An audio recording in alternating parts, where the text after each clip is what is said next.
Queridos, você já deve ter observado que essa noite é uma noite de Santa Ceia, amém?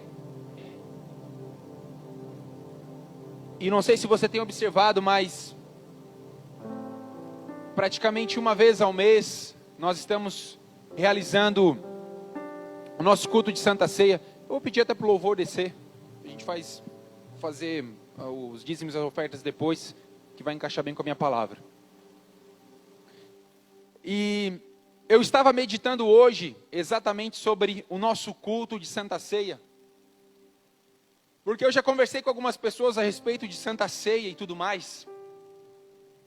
E muitas vezes as pessoas elas têm as suas dúvidas, elas têm seus pensamentos.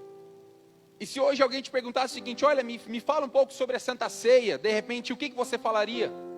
De repente o que viria no seu coração, de repente quais seriam as suas respostas quando você fala a respeito de Santa Ceia?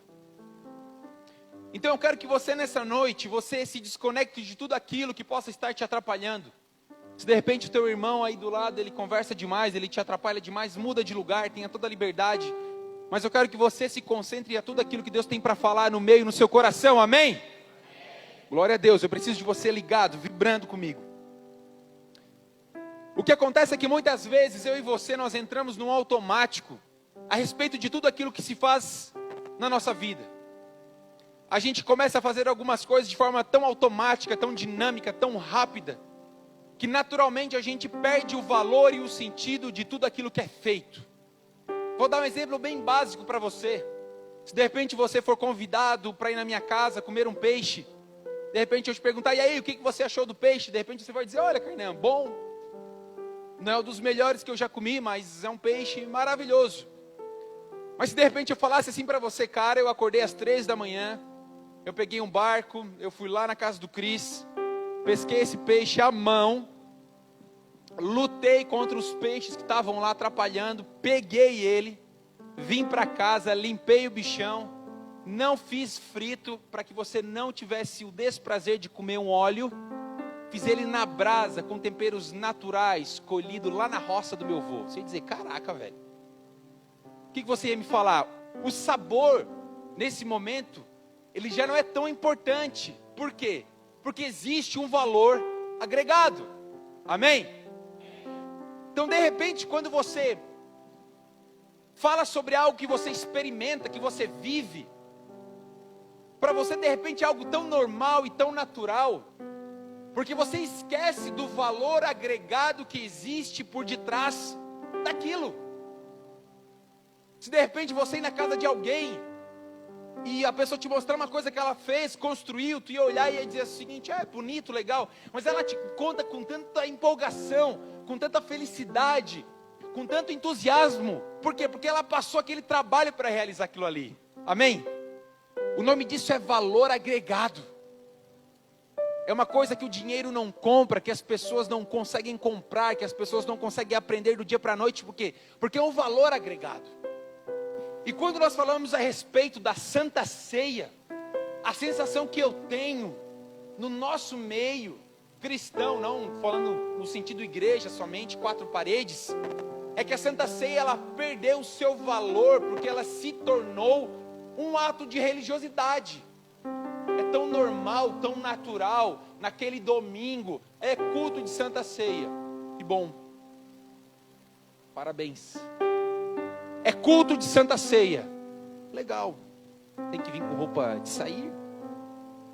Então naturalmente a gente perde um pouco do valor das coisas, porque a gente não entende o porquê das coisas. Você só valoriza aquilo a qual você entende. Sem entendimento não há valor. No cenário bíblico, a Bíblia fala que Jesus, ele curava as multidões, ele expulsava os demônios, ele curava os enfermos, os cegos viam, os aleijados começavam a andar, os mudos saíam a falar, os demônios saíam correndo. Mas quando ele chegou na sua cidade, a Bíblia fala que ele não pôde fazer muitos milagres. Por quê? Porque não existia valor agregado na vida de Jesus, na cidade a qual ele tinha nascido. Já parou para pensar nisso? Então ele ia para um lugar, as pessoas falavam, quem é você? Ele fala, eu sou o filho. Eu sou o Cristo, filho do Deus vivo. Seja curado. Curado. Agora, quando ele chegava na cidade dele, as pessoas, o quê? Tu, filho de Maria, tu, filho de José, tu, aquele lá, aquele ranhento ali, que jogava bola, tu nada, faz nada. Tu é um lunático. Porque as pessoas não agregavam valor. Então, quando nós fizemos tal ato, realizamos tal coisa na vida, e de alguma forma nós não entendemos o porquê daquilo que nós estamos fazendo, as coisas não têm sentido. Amém? O som tá legal, é porque eu acho que o retorno está um pouco baixo. Aí parece que eu não estou falando. Mas a sensação que eu tenho na minha vida, quando eu não entendo o porquê das coisas, eu começo a me comportar de uma forma sem dar valor devido àquilo ali. E o Evangelho de Cristo Jesus, ele é um evangelho de porquês. Nem tudo na Bíblia você vai entender o porquê das coisas, amém? Mas a Bíblia, ela é sim um livro de perguntas e respostas. E quando você não entende o porquê daquilo que você está fazendo, você não entende a magnitude daquilo que você está fazendo. Então, quando eu te pergunto a respeito da Santa Ceia, o porquê da Santa Ceia, o que vem no seu coração? Quando eu te pergunto o porquê de tomar o vinho, de pegar o pão, de compartilhar do pão com seu irmão, de vir ao domingo e compartilhar da Santa Ceia, o porquê, o para quê, qual é o sentido disso no seu coração? Porque se de repente para você o culto de Santa Ceia ele é mais um culto, naturalmente é porque você ainda não entendeu o tamanho e a grandeza do que é a Santa Ceia. Amém? Então, eu não vou explicar para você todos os motivos, todos os sentidos e todos os porquês, que de repente, o que significa a Santa Ceia. Isso aí nós poderíamos gastar horas para falar sobre todos os fundamentos do que esse simples ato aqui significa. Amém? Só que quando eu falo para você, quando eu explico para você,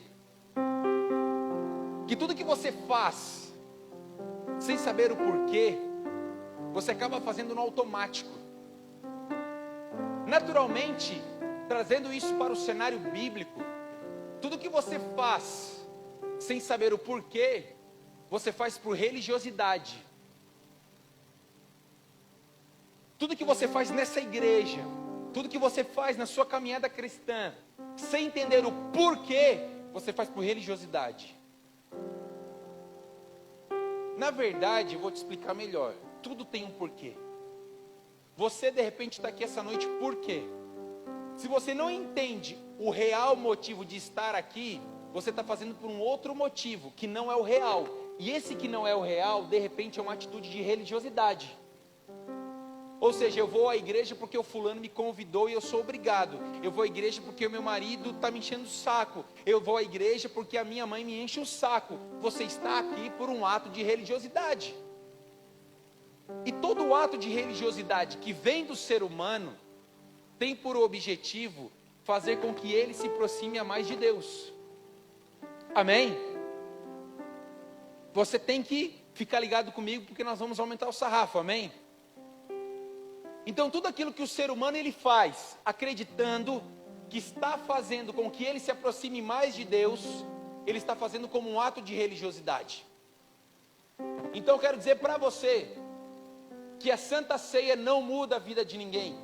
Ir à célula não muda a vida de ninguém. Vir na oração terça-feira não muda a vida de ninguém. Vir ao culto de domingo não muda a vida de ninguém. Porque tudo isso sem motivo significa um ato de religiosidade.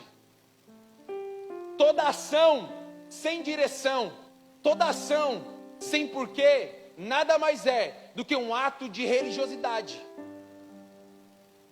Muitas vezes você olha para uma pessoa que deixa o cabelo crescer e você fala para ela, olha, aquilo ali é um ato de religiosidade. E aí, acha que vai ficar mais bonita para Deus com esse cabelão? Ou de repente aquele que você fala, não pode ir de bermuda para a igreja. Um dia vai cair duro lá, Deus vai me meter a mão, vai cair lá, esse pecaminoso, bermuda medonha, não pode. O que na mesa, comer e orar de boné, jamais. Atos de religiosidade você pensa. Só que tudo que você faz para Deus, sem ter um coração alinhado com o porquê, sem um para quê, sem um motivo, também é uma religiosidade. Toda atitude sem propósito pode virar uma religiosidade. Toda atitude sem propósito pode virar uma religiosidade. Igreja, andar com a Bíblia debaixo do braço muda a vida de alguém? Não. Logo, a Bíblia, sem ser meditada, sem ser lida e estudada, ela não tem valor nenhum. Por quê? Porque ela não está exercendo o seu propósito. Vir na oração terça-feira, toda terça-feira aqui na igreja, muda a vida de alguém? Sim ou não? Não. Por quê? Porque a oração de terça só gera fruto se você de fato praticar o que você ora e ter um relacionamento com Deus. Ir à célula muda a vida de alguém? Não. A célula só muda a vida daquele que vai lá com o coração aberto para receber uma palavra, para ser curado, para ser transformado.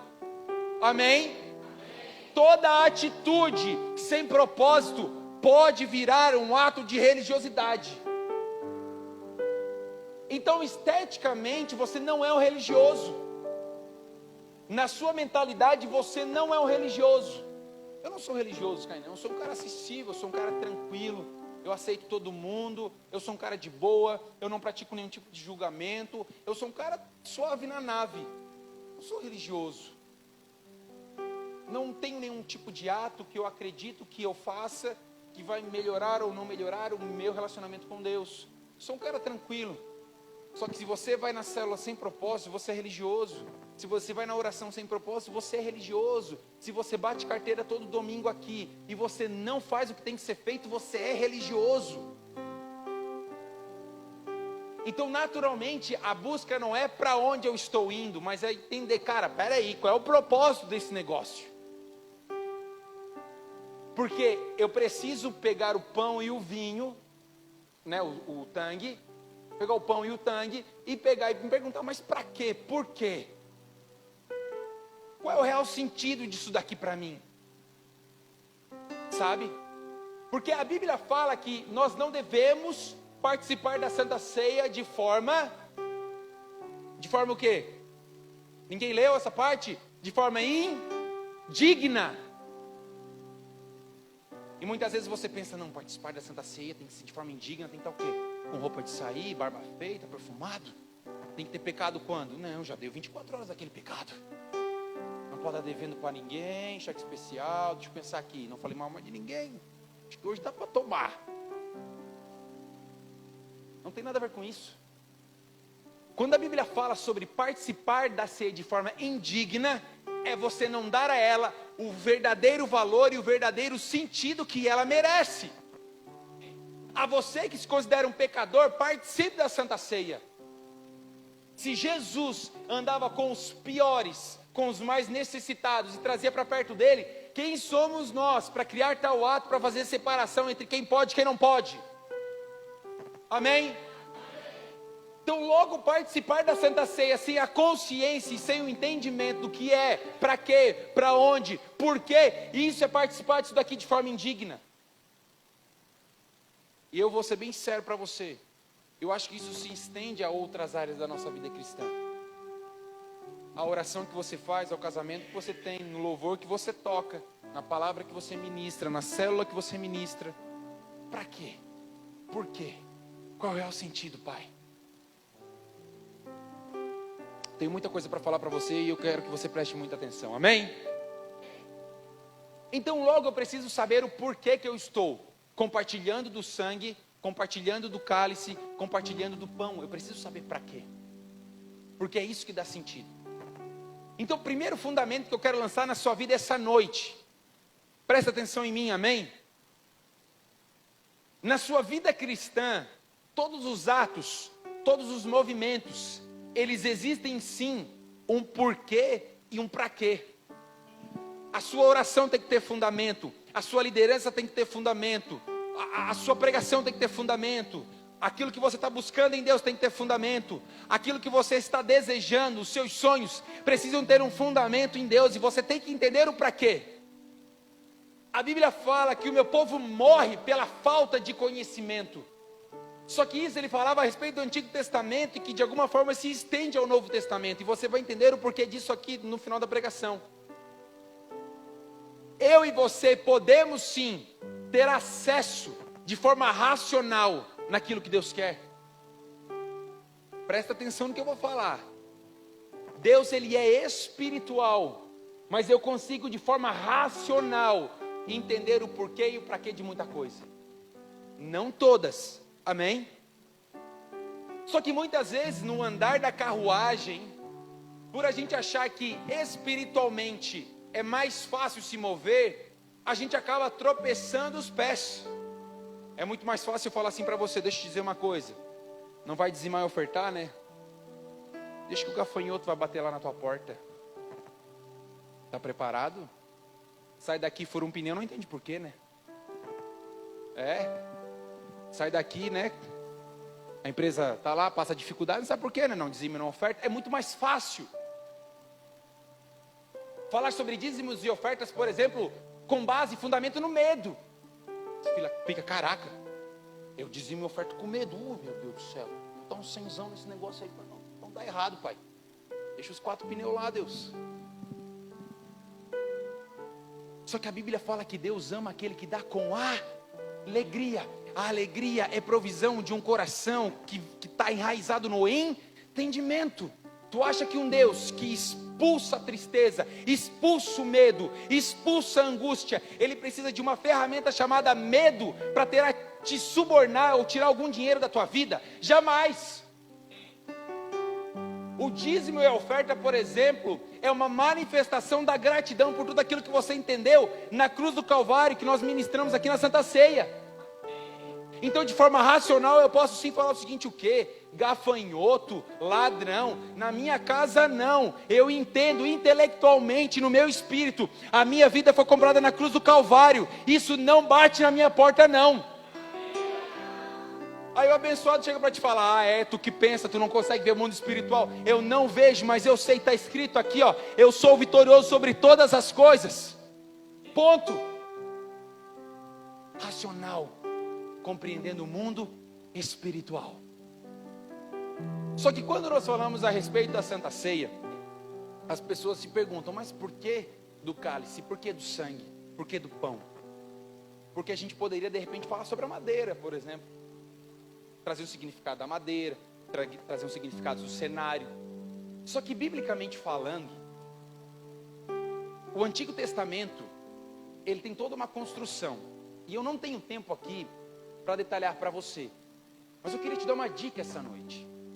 Tira um tempinho essa semana e faça a leitura de Hebreus, do capítulo 1 até o capítulo 10, e você vai entender com clareza aquilo que o apóstolo Paulo fala.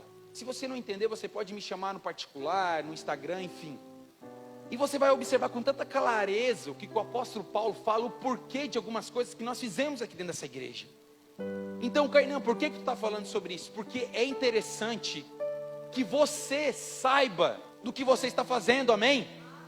É do agrado e da vontade de Deus que todo ser humano seja salvo e chegue ao pleno conhecimento da verdade. Eu sou salvo espiritualmente, mas eu preciso de clareza intelectual para me mover dentro dessa igreja. Eu e você não somos anjos de luz que andamos. Uou, Deus sabe, aleluia, aleluia. Meu irmão, Ele faz, mas eu consigo entender com clareza espiritual. Espírito de sabedoria e revelação, ministrado em Efésios capítulo 1, capítulo 2. Amém? Então, é espiritual, mas eu preciso de uma clareza intelectual para aquilo que eu estou fazendo. Amém? Então vamos lá. Abra sua Bíblia comigo em Hebreus, capítulo 9. Você está comigo, amém? Dá uma olhadinha para a pessoa que está do teu lado, vê se ela está com a cara de que está ligado, empolgado. Se ela não tiver, fala assim: vou te pagar um x-salada depois. Presta bastante atenção na pregação, que vai ser bom. Isso aí, vamos embora, vamos lá. Hebreus capítulo 9. Hebreus 9. Nós vamos ficar aqui nessas passagens, então mantenha aberto, amém? Vamos lá. Hebreus 9, versículo 22. Olha o que fala. Hebreus 9, 22. Todo mundo chegou lá, amém? E quase todas as coisas, olha só. Vamos lá. Esperar todo mundo chegar lá. E quase todas as coisas, segundo a lei, se purificam com sangue. E sem derramamento de sangue não há remissão de pecados. Amém? De novo. E quase todas as coisas, segundo o que? A lei, se purificam com sangue. E sem derramamento de sangue não há remissão ou perdão de pecados. Amém? Eu quero que você entenda de forma muito simples, como eu falei para você. Eu não tenho tempo para lançar todos os fundamentos aqui esta noite. Mas eu vou te explicar, porque isso pode ser um divisor de água na tua vida espiritual. Amém? Você quer mudar de patamar, amém? Vamos lá comigo então. No livro de Hebreus, a partir do capítulo 6, 7, 8, mais ou menos, o apóstolo Paulo, ele começa a falar sobre a antiga aliança, a nova aliança, sobre o sumo sacerdote e assim por diante. De forma muito clara e muito simples, ele fala o seguinte, olha, assim como segundo a lei, como em toda a lei, era necessário haver o quê? Derramamento de sangue para perdão de pecados. Na minha versão fala sobre remissão de pecados. Ou seja, o derramamento de sangue, ele significava perdão. Você vê lá em Êxodo, quando eles falam, por exemplo, sobre a Páscoa, sobre pegar o sangue do cordeiro e aspergir sobre as portas e tudo mais. Então, o derramar sangue, aspergir sangue, ele tem como significado remissão de pecados. Isso você vai ver em todo o Antigo Testamento. Como foi estabelecido no Antigo Testamento? De alguma forma, Deus ele sempre teve o interesse de se relacionar e se comunicar com o ser humano. Amém? Só que o ser humano não poderia ter relacionamento com Deus por causa da sua natureza pecaminosa. Então o ser humano ele não tinha acesso às bem-aventuranças, à direção, à comunhão do Espírito, à sabedoria divina, à cura, transformação, libertação, clareza divina. O ser humano vivia amarrado ao pecado, à natureza pecaminosa, porque Deus fazia separação ao ser humano por causa da sua natureza. Amém? Mas de alguma forma Deus, ele instituiu que fosse derramado sangue uma vez ao ano através de um sacerdote, para que de alguma forma houvesse uma, não vou dizer falsa, mas como se fosse uma remissão de pecados. Amém? Nós podemos dizer que essa falsa remissão de pecados é como você pegar a sua casa, juntar a sujeira e você colocar para debaixo do tapete. Você limpou a sua casa, sim ou não? Não. Visivelmente ela está limpa, mas a sujeira ela está debaixo do tapete. Então no Antigo Testamento, de forma muito simples e objetiva, para que a gente não estique muito chiclete, falar sobre remissão de pecados, sobre derramamento de sangue, é você entender que tudo aquilo ali que era feito não gerava resultado no ser humano. Ou seja, aquilo ali era nada mais, nada menos que uma cerimônia. Certo? Então, de forma muito natural, esse era um dos maiores problemas existentes na vida do ser humano. Amém? No mesmo capítulo, eu quero que você volte uma página e vá comigo no versículo 1, novamente de Hebreus capítulo 9. Hebreus 9, versículo 1. Vamos lá. Olha o que ele diz. Ora, preste atenção, também o primeiro tinha ordenanças de culto divino e um santuário terrestre, porque um tabernáculo estava preparado. O primeiro, em que havia o candeeiro, a mesa, pães da propiciação, ao que se chama santuário. Mas depois do segundo véu, estava o tabernáculo, que se chamava Santo dos Santos, que tinha um incensário de ouro, a arca do concerto, coberta de ouro em todo ao seu redor, e que estava um vaso de ouro que continha o maná, a vara de Arão, que tinha florescido, e as tábuas do concerto. Versículo 5. E sobre a arca, os querubins da glória, que faziam sombra no propiciatório, das quais coisas não falaremos agora particularmente. Ora, estando essas coisas assim preparadas, a todo tempo entravam os sacerdotes no primeiro tabernáculo, cumprindo os serviços. Mas no segundo, só o sumo sacerdote, uma vez ao ano, não sem sangue, que oferecia por si mesmo e pelas culpas do povo, dando nisso a entender o Espírito Santo, que ainda o caminho do santuário não estava descoberto, enquanto se conservava em pé o primeiro tabernáculo, que é uma alegoria para o tempo presente, e que se oferecem dons e sacrifícios, que quanto à consciência, não podem aperfeiçoar aquele que faz o serviço. A última parte, a parte B do versículo 9, olha só. Versículo 9, última parte.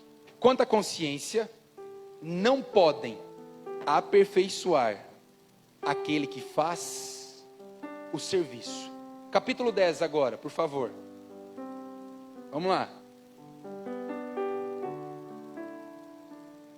Versículo 1. Porque tendo a lei a sombra dos bens futuros, e não a imagem exata das coisas, nunca pelos mesmos sacrifícios continuamente se oferecem cada ano, pode aperfeiçoar o que a eles se chegam. De outra maneira, teriam deixado de se oferecer, porque, purificados uma vez os ministrantes, nunca mais teriam consciência do pecado. Nesses sacrifícios, porém, cada ano se faz comemoração dos pecados. Versículo 4. Porque é impossível que o sangue de touros e de bodes tire pecados. Pelo que entrando no mundo, diz: sacrifício e oferta não quisestes, mas o meu corpo preparastes. Versículo 11. E assim, todo sacerdote aparece cada dia, ministrando e oferecendo muitas vezes os mesmos sacrifícios, que nunca podem tirar pecados. Mas este, Jesus Cristo, havendo oferecido um único sacrifício pelos pecados, está assentado para sempre à destra de Deus. Amém? De forma bem resumida, fiz questão de selecionar os versículos e parágrafos que são bem objetivos para que você entenda.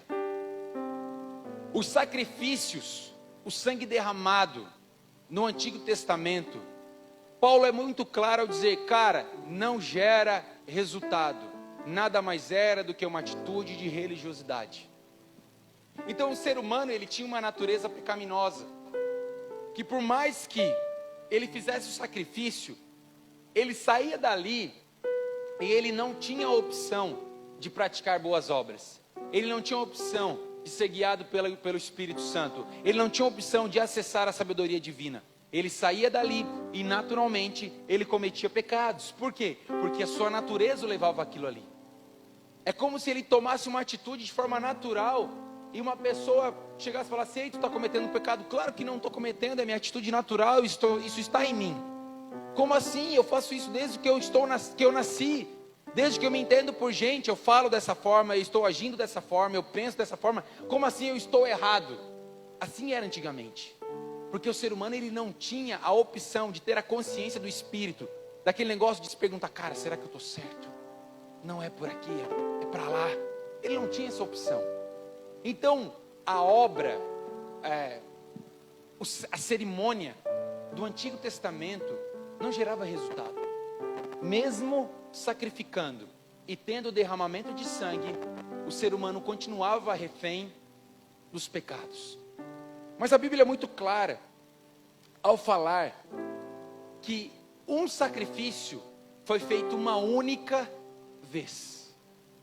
Kainan, por que Jesus morreu na cruz do Calvário?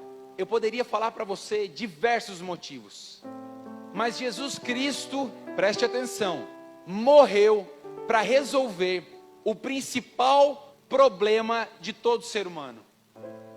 Qual é o principal problema de todo ser humano? A sua natureza pecaminosa. Jesus morreu por diversos motivos. Mas sabe quando tu está jogando videogame e de repente você coloca um código que desbloqueia todas as fases? Alguém já passou por isso? Claro que já. Todo mundo já passou por isso. Quando Jesus ele morre na cruz do Calvário e há derramamento de sangue, de cara ele está resolvendo o maior problema do ser humano. Que era o quê? A sua natureza pecaminosa. Por quê? Porque era a natureza pecaminosa que fazia a separação entre Deus e o homem. Deus estava lá em cima, o ser humano estava aqui embaixo, o ser humano derramava sangue, falava: Deus, nos perdoe pelos nossos pecados, está aqui tudo que o Senhor precisa, e tal, e Deus está lá dizendo: pois é, cara, não é isso, não dá. Que bom, vocês são tão esforçadinhos, né? Parabéns, nota 2. Né? Ótimo, só não faz de novo. Não dava. Então o maior problema do ser humano sempre foi a natureza pecaminosa. E eu quero que você destrave a sua mente a respeito dos seus problemas. Abre um parênteses aqui comigo. Quem aqui já sofreu demais por amor? Quem aqui já sofreu demais por problema financeiro? Quem aqui já sofreu demais por causa de trauma, por causa de pai, de mãe? Que já sofreu demais por causa do cabelo, da unha, do tamanho, da crítica, da falta de afirmação? Esse não é o teu principal problema. O teu principal problema foi resolvido na cruz do Calvário, com a morte e ressurreição de Jesus Cristo. Você tem uma natureza divina, porque houve derramamento de sangue. Uma única vez. Hebreus capítulo 9, versículo 12, não, 10, versículo 12, não precisa ler ali. Uma única vez ele entrou no santuário, ele morreu, para dizer: acabou, não tem mais separação entre Deus e o homem. Não tem mais separação entre Deus e o homem. Aí sabe o que ele fala? Você não precisa ler comigo, mas eu vou ler para você, para que você escute. No próprio versículo 10, no capítulo 10, no versículo 19, aí depois de ele falar tudo aquilo que aconteceu, ele fala o seguinte: tende, pois, irmãos, ousadia para entrar no santuário pelo sangue de Jesus, pelo novo e vivo caminho, que ele nos concedeu, graças ao seu véu, isso é pela sua carne, tendo um grande sacerdote sobre a casa de Deus. Cheguemos-nos, pois, com verdadeiro coração, inteira certeza de fé, tendo o coração purificado da má consciência e o corpo lavado com água limpa. Ele falou o seguinte: aconteceu tudo isso daí, ele morreu, ressuscitou, agora sabe o que tu faz? Entra com ousadia no santuário. Tu não precisa de um sumo sacerdote que fala o seguinte para você: tu cometeu pecado, né? 2 boi para ti. Deixa que eu vou falar: Deus, aqui ó, fulano aqui ó, é caco, Deus, mas salva ele. A partir de Jesus Cristo, Jesus desbloqueou as fases. Ele abriu a porta, jogou a chave fora, falou: vão. Passou o boi, passa a boiada. Entra com ousadia, entra com certeza, entra com convicção. Mas o meu pecado, o meu trauma, o meu problema, a minha angústia. Entra com todos os teus problemas, que não dá nada. Jesus derramou sangue, porque só sangue poderia eliminar a tua natureza pecaminosa. Você não celebra, meu irmão, porque você não estava lá passando dificuldade como os caras estavam. E deixa eu te falar uma coisa. Hoje, qualquer problema, qualquer dificuldade, qualquer situação que você considere o fim do caminho, você tem que se lembrar: cara, o teu maior problema, o meu maior problema, a minha maior dificuldade foi resolvida na cruz do Calvário, pelo sangue de Jesus derramado naquela cruz ao meu favor. Então, quando nós falamos da Santa Ceia, quando nós falamos do sangue, quando nós falamos do seu corpo dilacerado a favor de nós, Nós estamos falando, cara, de um benefício, de uma qualidade de vida. Você não pode praticar a Santa Ceia, participar da Santa Ceia, de forma indigna, sem dar valor devido, cara, ao tamanho daquilo que Jesus fez na cruz do Calvário. Você tem que lembrar disso. Só que muitas vezes, o que acontece com nós?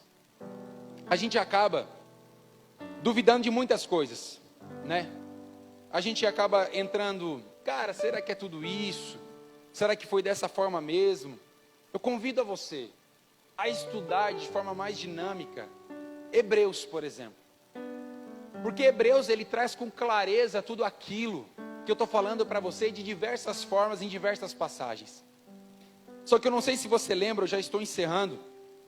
Eu falava para você que, cara, por mais que Deus, ele é espiritual, por mais que Deus, ele tem uma direção espiritual para as nossas vidas, a Bíblia fala que existe um novo conceito dentro dessa nova aliança. Deus, ele fez uma aliança comigo e contigo, através de Jesus na cruz do Calvário. Amém?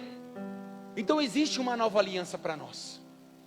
Existe um porquê de a gente não ser fulminado pelos nossos pecados. Existe um porquê de você estar entrando na presença de Deus com ousadia, com alegria, de você receber provisão e direção independentemente dos seus esforços. E tem um detalhe que me chama muito a atenção, e eu fiz questão de destacar isso aqui. Aqui em Hebreus, no próprio capítulo 10, você não precisa ler, mas eu vou ler para você no versículo 15. No versículo 16 ele fala o seguinte: e este é o concerto que farei com eles depois daqueles dias, diz o Senhor. Porei as minhas leis em seu coração e as escreverei em seus entendimentos. Acrescenta: jamais me lembrarei dos seus pecados e das suas iniquidades. Ora, onde há remissão destes, não há mais oblação pelo pecado.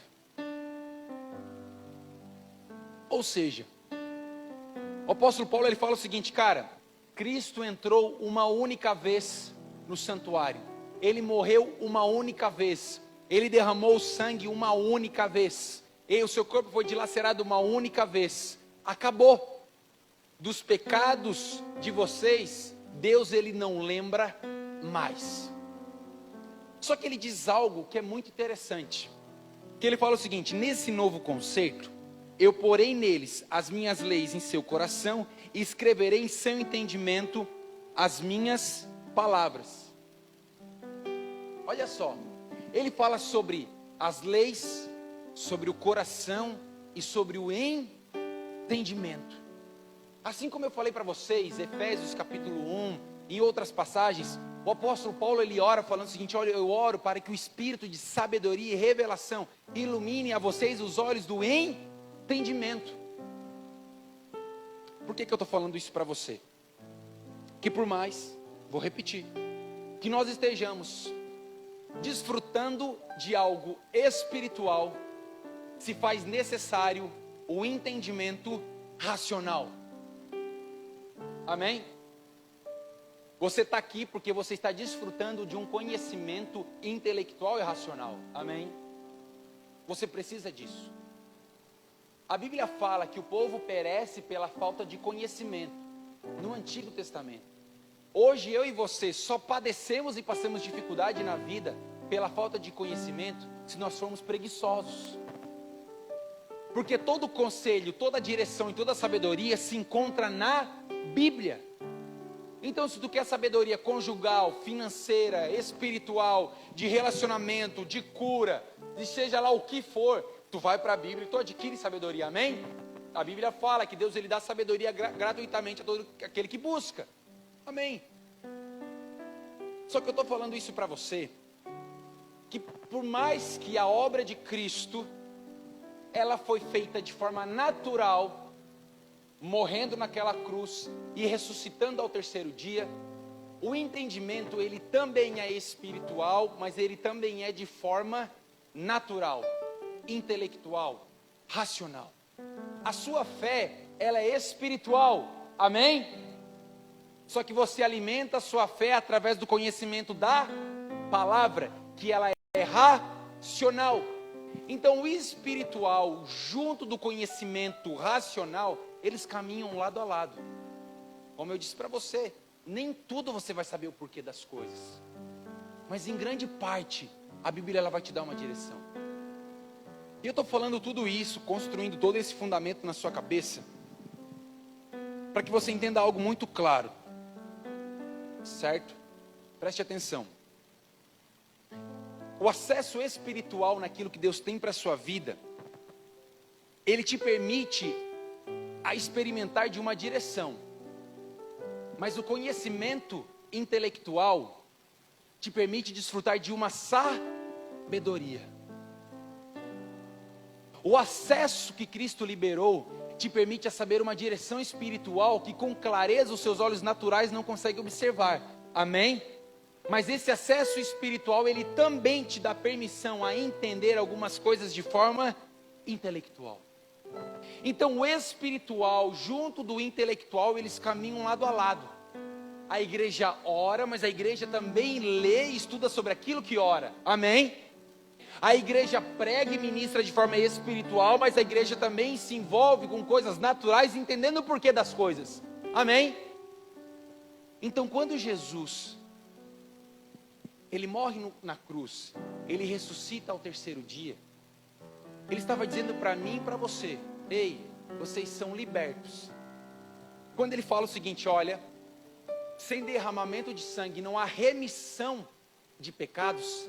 Essa palavra remissão no original, além de tantos outros significados, ela fala sobre perdão total, ela fala sobre liberação, ela fala sobre desfrutar de algo.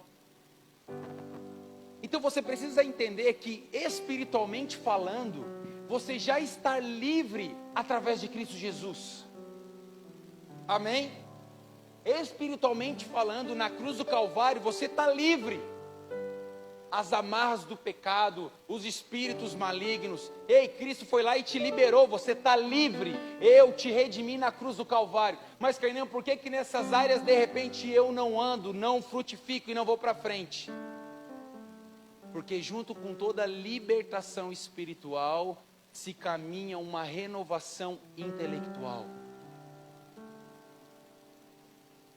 Vou repetir para você. Junto com toda libertação espiritual, caminha-se junto todo crescimento e renovação intelectual. Quando a Bíblia fala sobre... Ei, presta atenção, cara, não viaja. Quando a Bíblia fala sobre mudança de vida, ela não fala de campanha de oração. Quando ela fala sobre mudança de vida, ela não fala sobre campanha de 21 dias no monte, sem raspar o cabelo e depilar o sovaco. Quando a Bíblia fala sobre renovação de vida, ela fala: ei, muda a tua vida através do seu entendimento. Você acha que Deus ia falar o seguinte: ei, você está livre, lavado e remido pelo sangue do Cordeiro, e tu pode entrar no meu trono, e ter acesso ao meu trono com ousadia e alegria, conforme Paulo escreveu aqui no capítulo 10, versículo 19, mas só que assim, ó, depende. Pode ser que tu ainda venha com o capirotinho na perna aqui, arrastado aqui, ó, e precisar de uma libertação ainda. Daí tu passa lá na irmã lá do coque e fala o seguinte: ei, vem cá. Você está me entendendo? Espiritualmente você é livre. Aonde o Espírito de Deus está, aí há liberdade. Mas por que eu não vou para frente? Porque tu é preso intelectual. Tu não cresce por causa do teu intelecto.